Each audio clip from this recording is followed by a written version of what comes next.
guys, welcome to a classic film review of 1987's RoboCop, directed by Paul Verhoeven and starring Peter Weller and Nancy Allen. It's the story of a young police officer in the not-too-distant future who's unlucky enough to run into a sadistic band of lunatics on the first day in his new precinct. Now, after being brutally massacred, his body is donated to a corporation developing the law enforcement of the future. However, it's not long before this new RoboCop begins having flashbacks to his past and run-ins with his killers, and these trigger the uncovering of some dirty corporate shenanigans. It's violent, hilarious, controversial, and also, straight up, one of the greatest science fiction films ever made. Let's take a look. Go!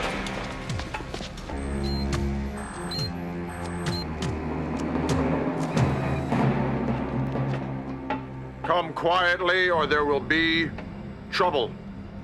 Right, so we have OCP, Omni Consumer Products, I think, a typically 80s style cutthroat company who have just won a contract to privatise the Detroit police force. Just a part of their grand scheme to turn one of the most dilapidated cities, not only in the state of Michigan, but in the US, into a shining city of the future. Thing is, they have to clean up the town first, and that's why they're employing some bleeding edge robotics to take policing to the next level. With robots obviously prone to glitches and malfunction, an idea's hatched to fuse both man and machine, and they're about to get their first subject.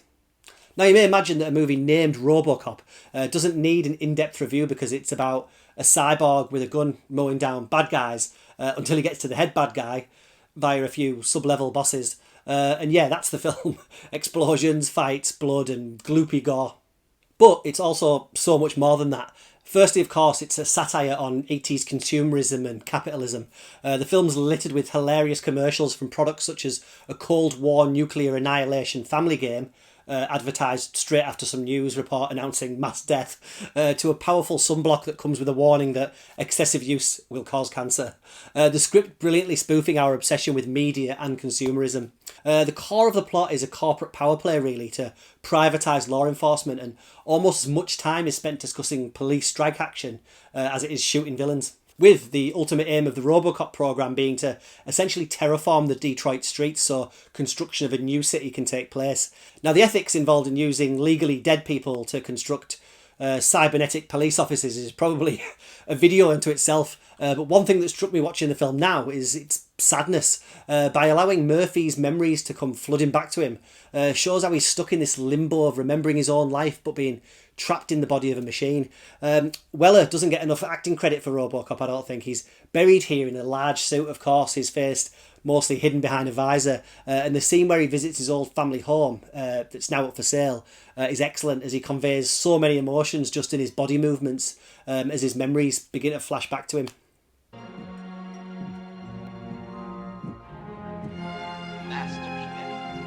Functional space with a touch of elegance.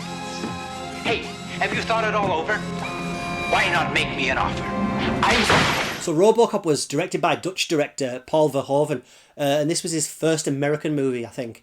His European eye, looking into American culture, provides the film with some of its funniest moments and its most shocking.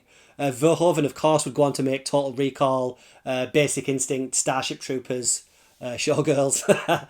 And the director allegedly came up with the method of punishment dished out to a potential rapist in one of the movie's most infamous moments. Got this bitch! He's gonna kill her, man! This bitch! He's gonna kill her!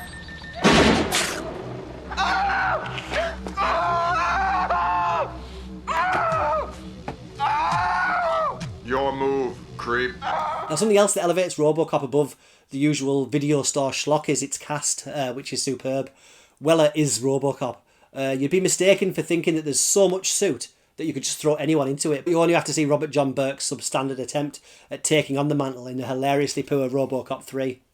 Weller and his co-star and fellow cop, Nancy Allen, have some great chemistry from the off, and you really understand why she continues to look out for him, even after he's encased in metal. The gang of crooks also are suitably slimy, none more so than their leader, Clarence Boddicker, played by Kurtwood Smith, a cop killer on the OCP payroll. Clarence Boddicker, you are under arrest. You have the right to remain silent.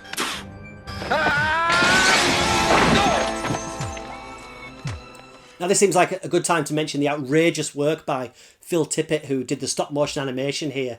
His work on Ed 209 is amazing.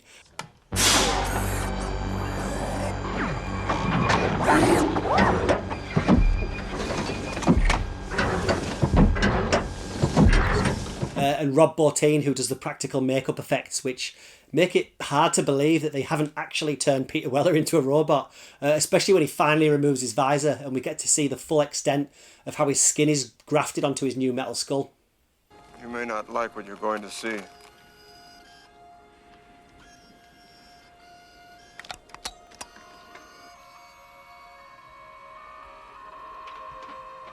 The film's infamous scene where Paul McCrane's bad guy Emil crashes into a vat of toxic waste and proceeds to melt was a mythical playground talking point between my friends and I, and still looks great 3.5 decades later.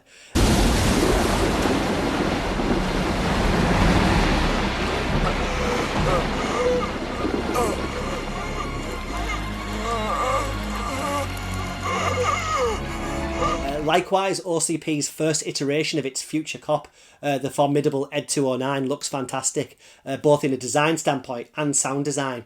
Its janky pneumatic movements, growling voice and its small arsenal, making it fearsome even before he deviates from his programming and turns a hapless executive into a bloody mess.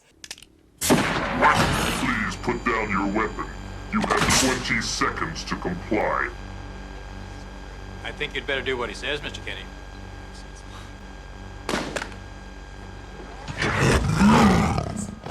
The company chairman's reaction to this jaw-dropping murder of an employee is priceless and perfectly conveys the film's disregard for human life.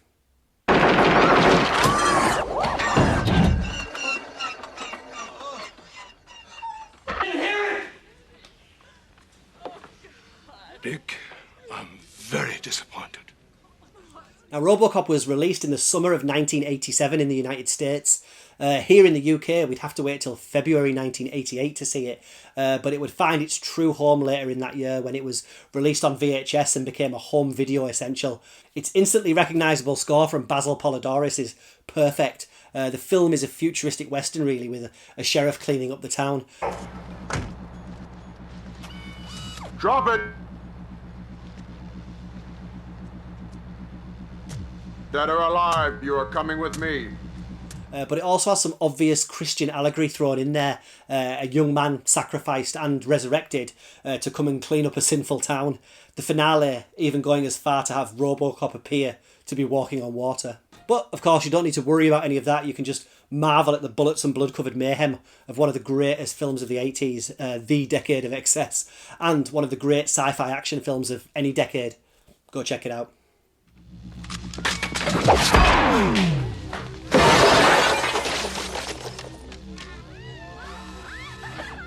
Thank you for your cooperation. Good night.